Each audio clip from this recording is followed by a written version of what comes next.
Huawei's latest smartphone can take photos in near-dark conditions without using its flash or a tripod. The P20 Pro takes exposures lasting up to 6 seconds to get enough light. It then uses artificial intelligence to deliver sharp images and avoid the blurring and smearing normally associated with employing this technique handheld. The Chinese company recently told the Newsbay it could soon become the world's best-selling smartphone brand.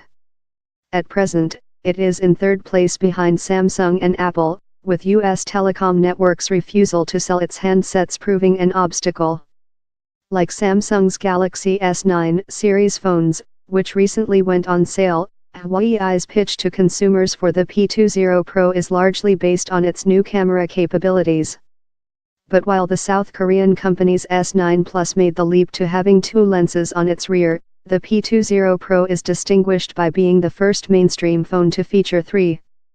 Huawei doesn't have the brand Samsung or Apple have, so it's almost had to go the extra mile in terms of the product, said Ben Stanton, from the technology consultancy Canalys. And it's nice to see it taking the lead with some of the hardware it's producing.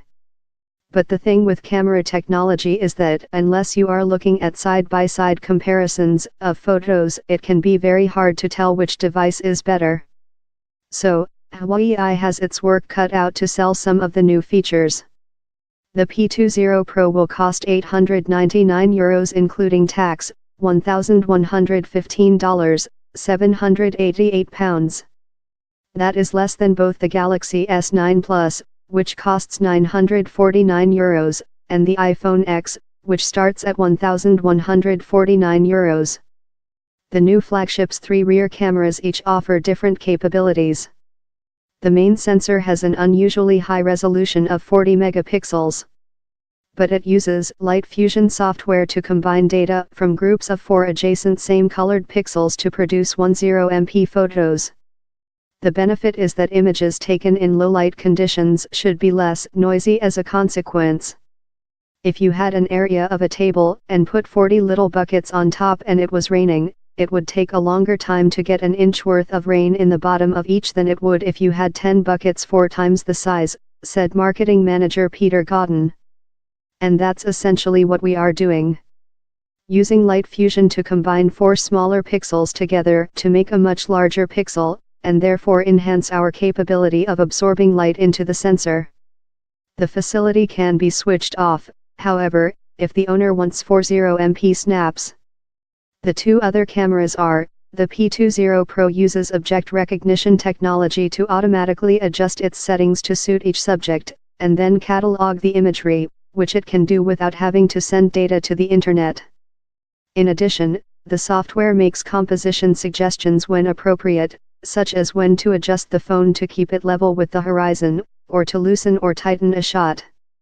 Like the Galaxy S9, the P20 Pro has a super slow mode in which 960 frames per second can be filmed at 720p high-definition resolution.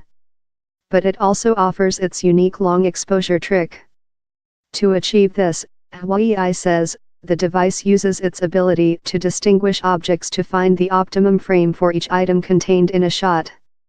It then takes information from other frames to improve the definition of each object, while ensuring that edges do not become blurred as a consequence.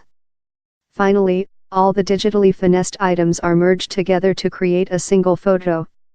As a result, a photo of the inside of a dim bar, for example, can end up looking brighter and more detailed than it appeared to the human eye. But quirks can occur. In one test by the Newsbay involving a person stood against a dim background, the frame selected of their face had them blinking despite the fact their eyes had been open for most of the 6-second exposure. Huawei narrowed the gap with Apple last year, despite coming under pressure from other Chinese technology companies including Oppo, Xiaomi and Vivo. However, efforts to crack the U.S. market have been frustrated by AT&T and Verizon pulling out of talks to sell its devices.